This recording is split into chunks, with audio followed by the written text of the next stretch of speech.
Bienvenue à la 6e session de notre présentation.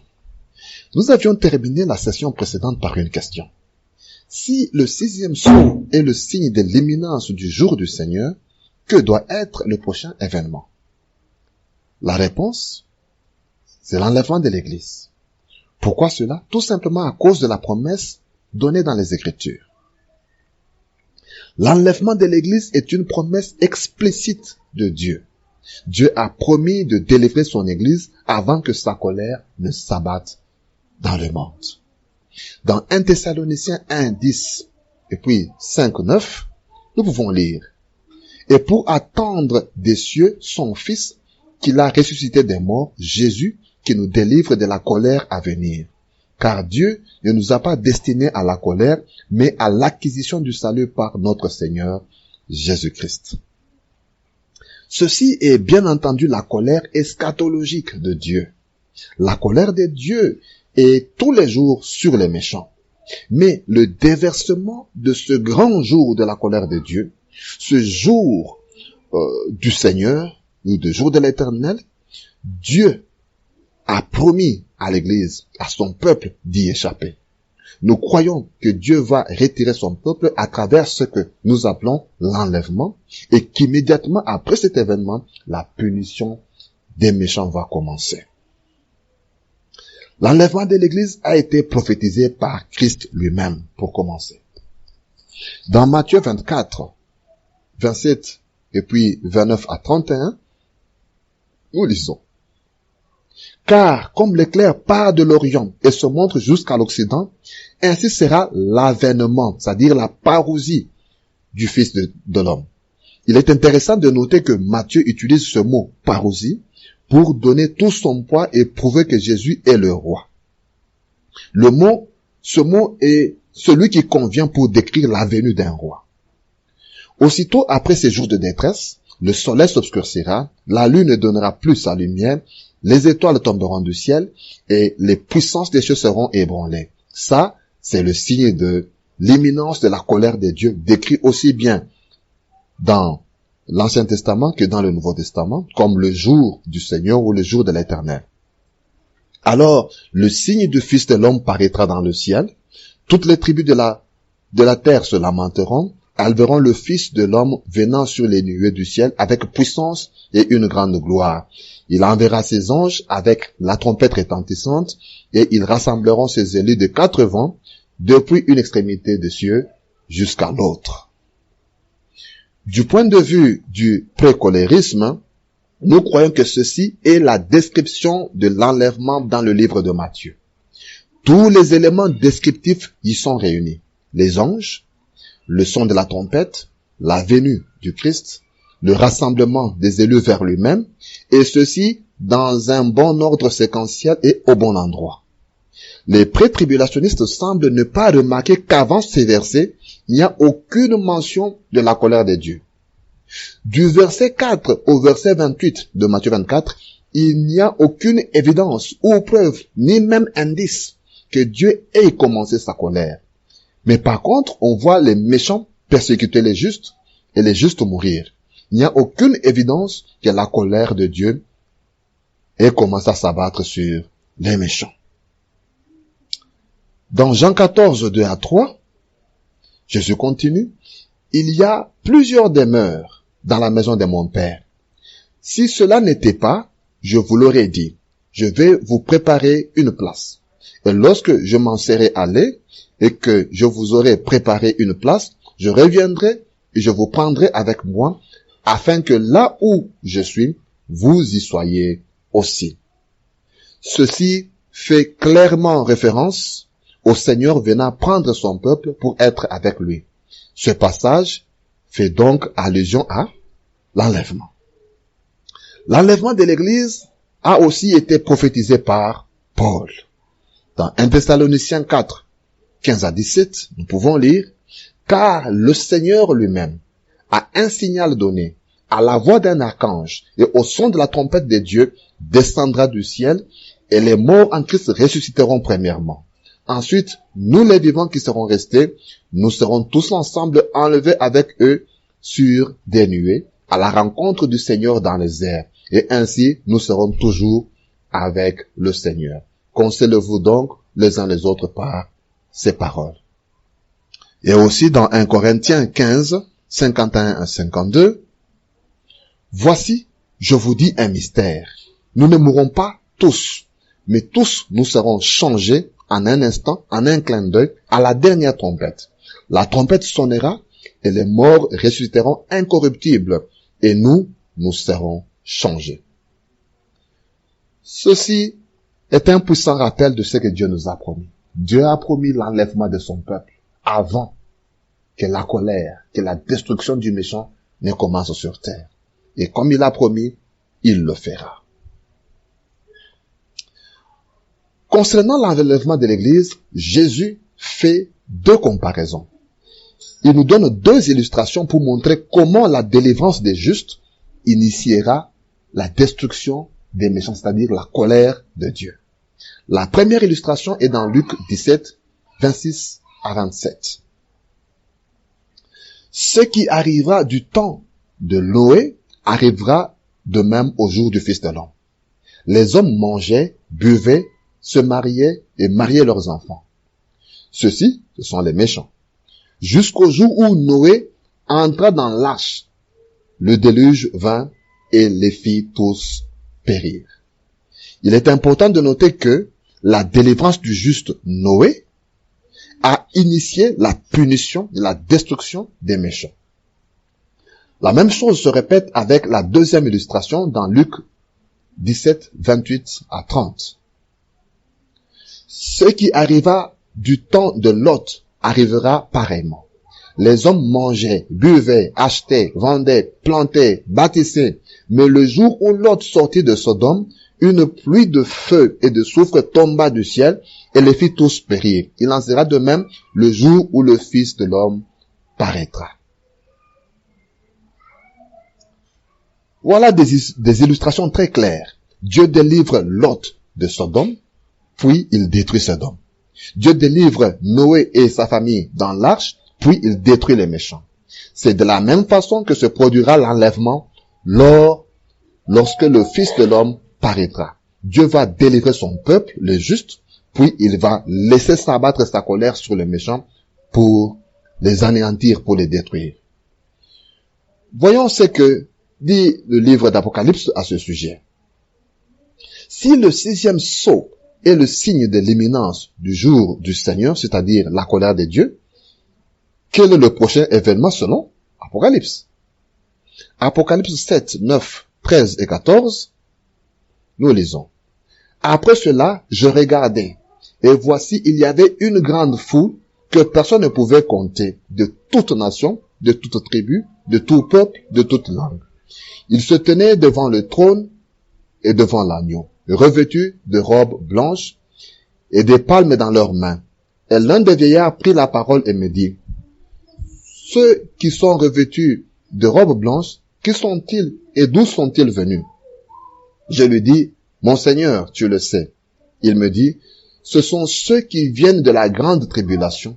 Ils ont lavé leurs robes, ils les ont blanchis dans le sang de l'agneau. Deux questions sont posées. Deux questions sont posées à l'apôtre Jean par l'un des vieillards. Qui sont-ils et d'où viennent-ils? Et le vieillard lui-même répond. D'abord, d'où viennent-ils? Ils viennent de la grande tribulation. Puis, qui sont-ils? Ce sont ceux qui ont lavé leurs robes. Et ils les ont blanchis dans le sang de l'agneau. Ce sont les élus, les saints, les gens sauvés qui viennent de la grande tribulation et sont montés au ciel et sont devant le trône de Dieu. Maintenant, quelle est cette grande et innombrable foule composée de gens de toute nation, de toute tribu, de tout peuple, de toute langue, et qui est évacuée de la terre vers le ciel, juste avant que la colère de Dieu ne s'abatte sur terre? Il n'y a qu'un seul groupe qui satisfait cette description. Ce sont les élus, les saints, ceux qui sont lavés par le sang de Jésus. Comment savons-nous que cette grande foule contient l'Église? Premièrement, considérons le rachat de Christ. Dans Apocalypse 7, 9, nous lisons. Après cela, je regardais et voici, il y avait une grande foule que personne ne pouvait compter, de toute nation, de toute tribu, de tout peuple, de toute langue. Ils se tenaient devant le trône et devant l'agneau, revêtus de robes blanches et les palmes dans leurs mains. Quelle foule multiethnique et innombrable! Dans Apocalypse 5, 9, il nous est dit que cette foule des hommes de toutes tribus, de toutes langues, de tout peuple et de toute nation a été rachetée par Christ. Nous pouvons lire, et ils chantaient un cantique nouveau en disant, tu es digne de prendre le livre et d'en ouvrir les sceaux, car tu as été immolé et tu as racheté pour Dieu par ton sang des hommes de toute tribu, de toute langue, de tout peuple et de toute nation. Le Seigneur Jésus a fait un seul rachat par son sang. Ce rachat contient tous les élus, depuis Adam jusqu'à la dernière personne à être sauvée. Il les a tous rachetés en une seule fois, un seul rachat, une seule acquisition par son sang. C'est ce groupe de toute tribu, de toute langue, de tout peuple et de toute nation qui est soudainement rassemblé au ciel. Deuxièmement, quel est le prochain groupe à recevoir le corps des résurrections? Paul nous donne un indice dans 1 Corinthiens 15, 22 à 25 et puis 51 à 52. Et comme tous meurent en Adam, de même aussi tous revivront en Christ, mais chacun en son rang.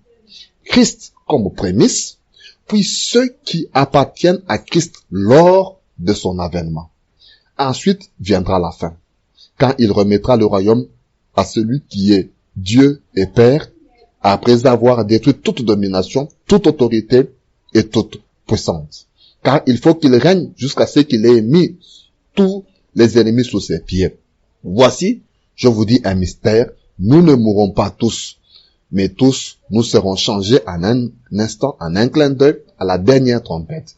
La trompette sonnera et les morts ressusciteront incorruptibles et nous serons changés. D'abord Christ comme prémisse, puis lors de son avènement, c'est-à-dire lors de sa parousie, ceux qui appartiennent à Christ. Ceux qui appartiennent à Christ sont ceux pour qui Christ a donné sa vie. Ce sont eux les prochains après Christ à recevoir les corps de résurrection. Par conséquent, cette grande foule innombrable de personnes ayant des corps de résurrection, contrairement aux âmes sans corps que l'on voit dans Apocalypse 6, 9, par exemple, ce groupe-là est donc constitué de l'Église et de tous les croyants de l'Ancien Testament.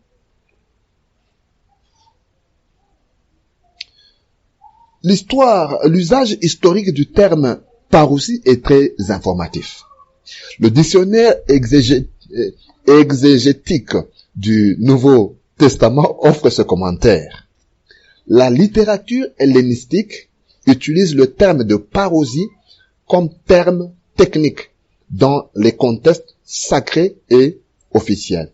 Il se réfère à la fois à l'épiphanie de Dieu ou d'un Dieu et à la visite officielle d'un empereur ou d'un haut fonctionnaire dans une ville de province. On ne sait pas avec certitude si l'usage technique chrétien est né du sacré ou de l'administration. Christ est attendu comme sauveur et comme seigneur.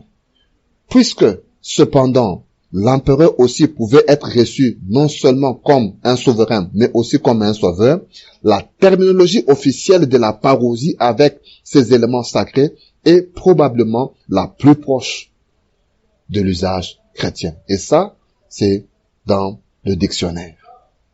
Autrement dit, ce mot parousie est le mot spécifiquement adapté pour décrire la visite d'un roi, ou d'un empereur, ou d'un haut fonctionnaire.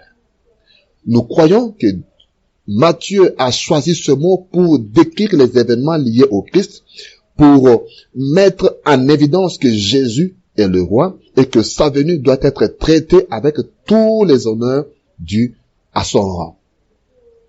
La première parousie de Christ, dans 2 Pierre 1,16, couvre tous les événements de sa vie sur terre, depuis sa naissance jusqu'à son ascension. La deuxième parousie, dans 2 Pierre aussi 3,12, commence avec l'enlèvement et continue avec tous les événements qui vont suivre. La parousie de Dieu, le Père et son Fils est détaillée dans Apocalypse 6, 12 à 14. Apocalypse 6, 12 à 14, je regardais quand il ouvrit le 6e sceau. Il y eut un grand tremblement de terre. Le soleil devint noir comme un sac de crin.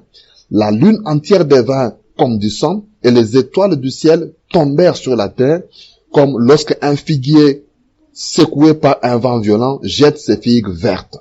Le ciel se retira comme un livre qu'on roule et toutes les montagnes et les îles furent remuées de leur place. Ceci ressemble à une grande préparation en vue de quelque chose de grand qui est sur le point de se produire. Et le texte continue, Apocalypse 6, 15-17.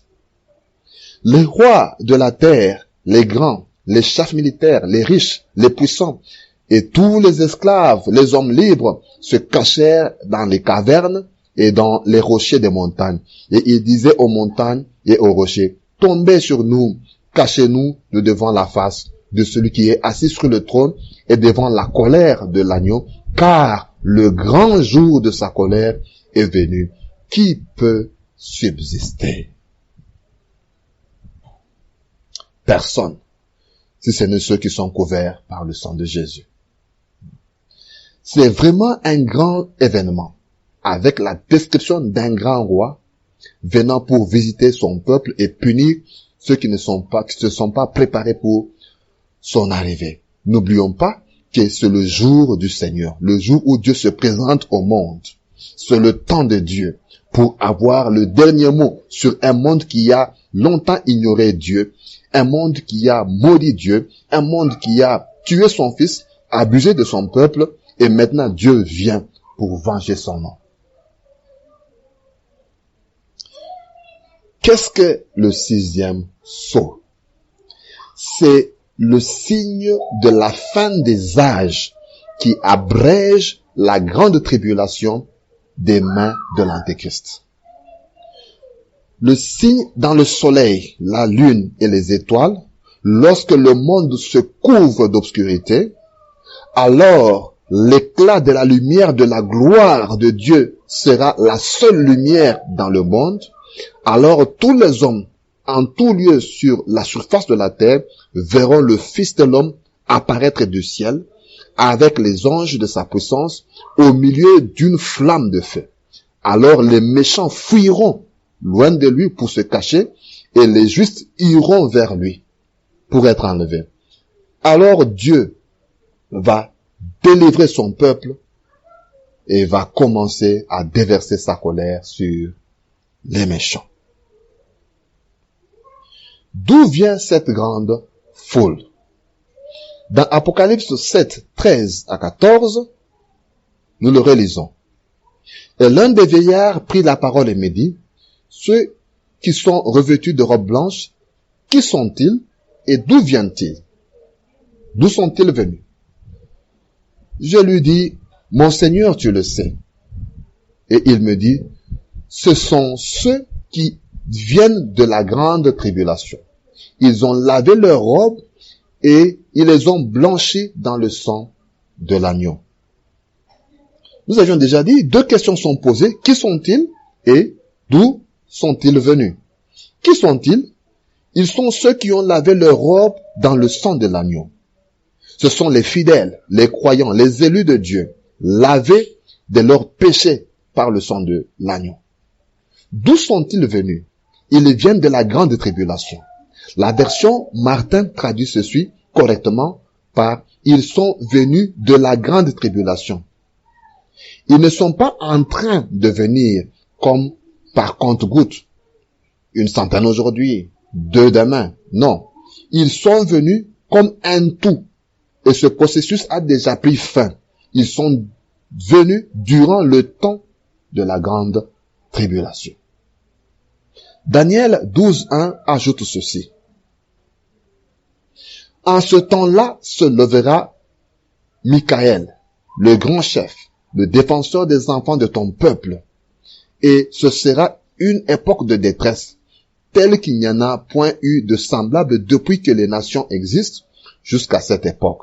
En ce temps-là, ceux de ton peuple qui seront trouvés inscrits dans le livre seront sauvés. Notons que le temps où ceux qui sont trouvés inscrits dans le livre seront sauvés est un temps de détresse, un temps de tribulation. Ils sont venus pendant cette époque de détresse, cette grande période de la grande tribulation.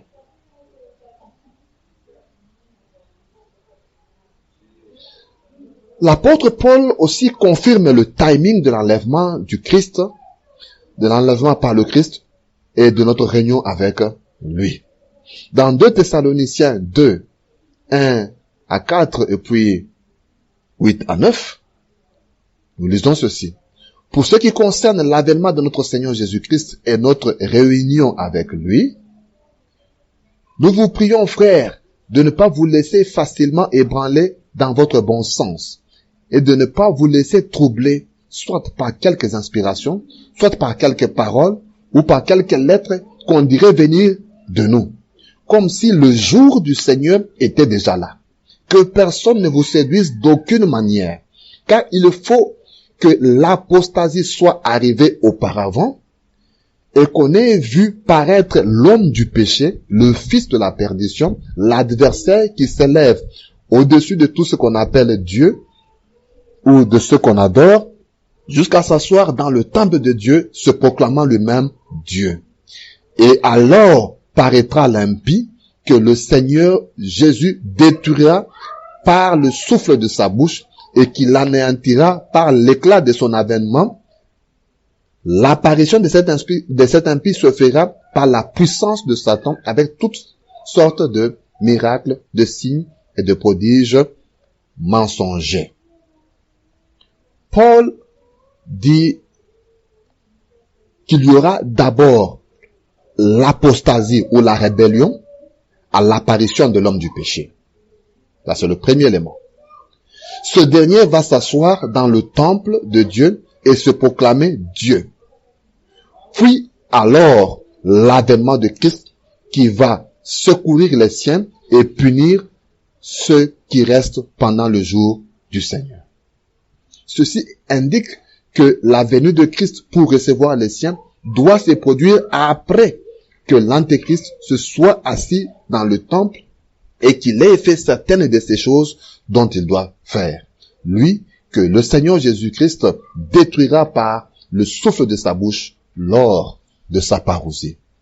Ceci nous donne une séquence d'événements et nous aide à comprendre que le jour du Seigneur vient après le jour de Satan et de son antéchrist sur terre, c'est-à-dire après la grande tribulation. C'est après que leur colère ait commencé, c'est-à-dire la colère de Satan et de l'antéchrist, c'est après que leur colère ait commencé que Dieu vient secourir son peuple.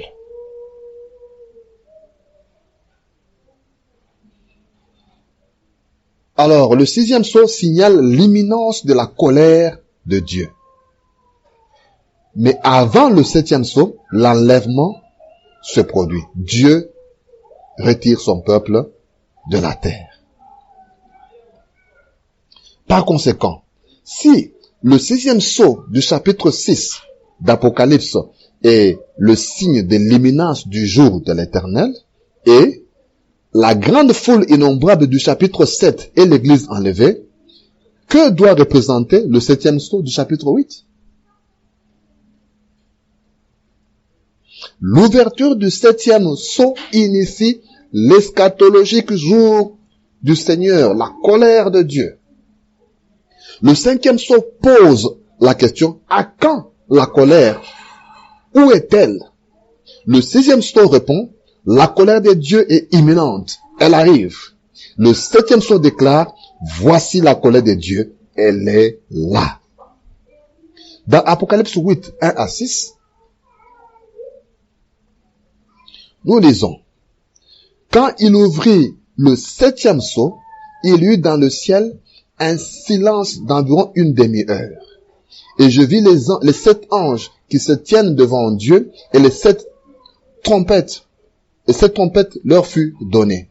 Et un autre ange vint et il se tint sur l'autel, ayant un encensoir d'or. On lui donna beaucoup de parfums afin qu'il les offrît avec les prières de tous les saints sur l'autel d'or qui est devant le trône. La fumée des parfums monta avec les prières des saints de la main de l'ange devant Dieu. Et l'ange prit l'encensoir, le remplit du feu de l'autel et le jeta sur la terre. Il y eut des voix, des tonnerres, des éclairs et un tremblement de terre. Et les 7 anges qui avaient les 7 trompettes se préparèrent à en sonner.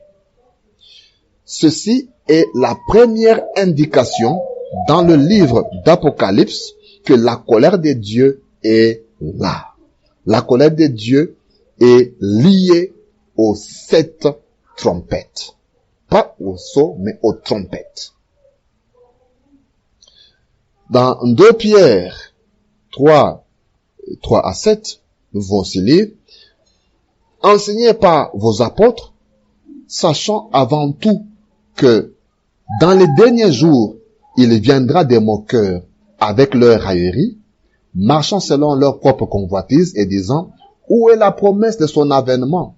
Car depuis que les pères sont morts, tout demeure comme dès le commencement de la création. Ils veulent ignorer, en effet, que des cieux existèrent autrefois par la parole de Dieu.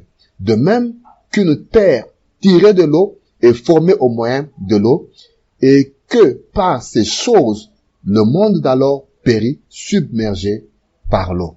Tandis que, par la même parole, les cieux et la terre d'à présent sont gardés et réservés pour le feu, pour le jour du jugement et de la ruine des hommes impies.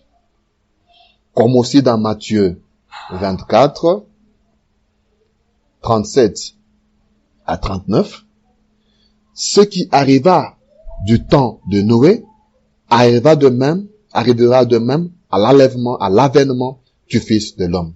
Car dans les jours qui précédèrent le déluge, les hommes mangeaient, buvaient, se mariaient et mariaient leurs enfants, jusqu'au jour où Noé entra dans l'arche, et ils ne se doutèrent de rien jusqu'à ce que le déluge vint et les emporta tous. Il en sera de même à l'avènement du Fils de l'homme. Les méchants continueront à vivre normalement sans se soucier de rien, jusqu'au jour où la destruction les surprendra. Le jour du Seigneur vient soudainement.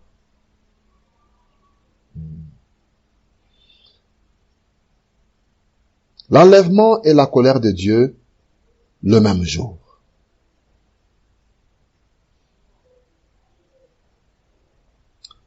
L'enlèvement et la colère de Dieu le même jour. D'abord, Jésus combine. Comme on l'avait déjà lu dans Luc 17, nous le relisons encore. Ce qui arriva du temps de Noé arrivera de même au jour du Fils de l'homme. Les hommes mangeaient, buvaient, se mariaient et mariaient leurs enfants jusqu'au jour où Noé entra dans l'arche. Le déluge vint et les fit tous périr. Il en sera de même le jour où le Fils de l'homme paraîtra. Les justes sont délivrés et les méchants commenceront à recevoir la colère. Donc, dès que les justes sont délivrés, les méchants commencent à recevoir la colère de Dieu. Les deux choses le même jour. L'enlèvement et la colère de Dieu le même jour, Paul aussi le combine. Dans 1 Thessaloniciens, nous pouvons lire 1 Thessaloniciens 4, 17 et puis 5, 1 à 2. Ensuite, nous, les vivants qui serons restés, nous serons tous ensemble enlevés avec eux sur les nuées, à la rencontre du Seigneur dans les airs. Et ainsi nous serons toujours avec le Seigneur. Consolez-vous donc les uns les autres par ces paroles.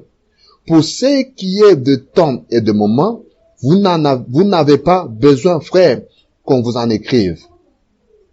Car vous savez bien vous-même que le jour du Seigneur viendra comme un voleur dans la nuit.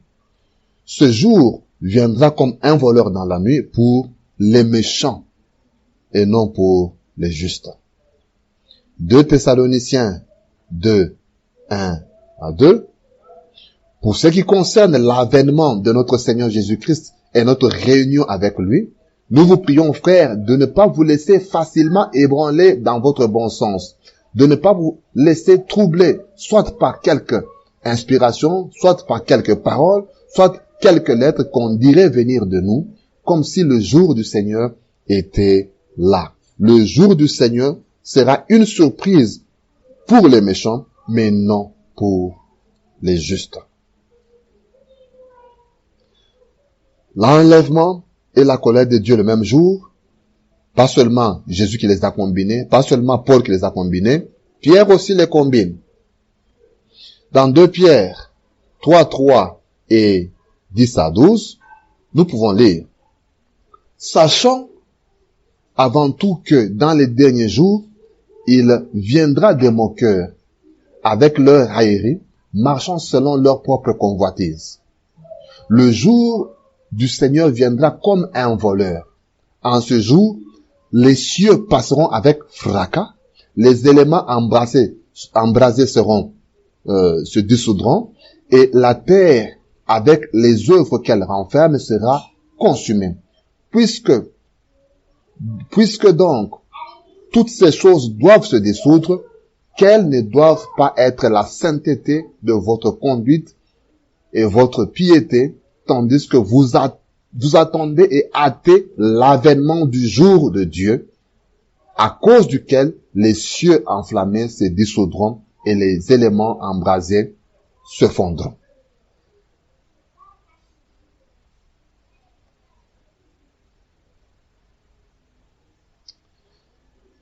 L'enlèvement et la colère de Dieu le même jour.